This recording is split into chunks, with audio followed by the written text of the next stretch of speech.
Si va verso lo svolgimento delle gare e di tutte le manifestazioni sportive a porte chiuse. Lo stabilisce un nuovo decreto del Presidente del Consiglio emanato con misure riguardanti il contrasto e il contenimento sull'intero territorio nazionale del diffondersi del coronavirus. Per quanto riguarda lo sport, le disposizioni del governo sono contenute nel punto C del decreto che recita: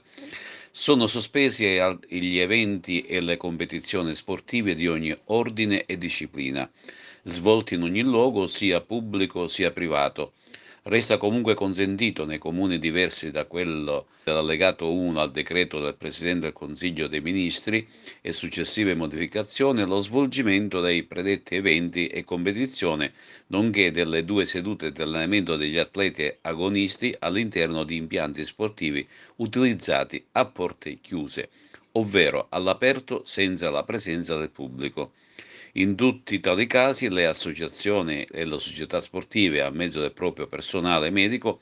sono tenute ad effettuare i controlli idonei a contenere il rischio della diffusione del virus Covid-19 tra gli atleti, i tecnici, i dirigenti e tutti gli accompagnatori che vi partecipano.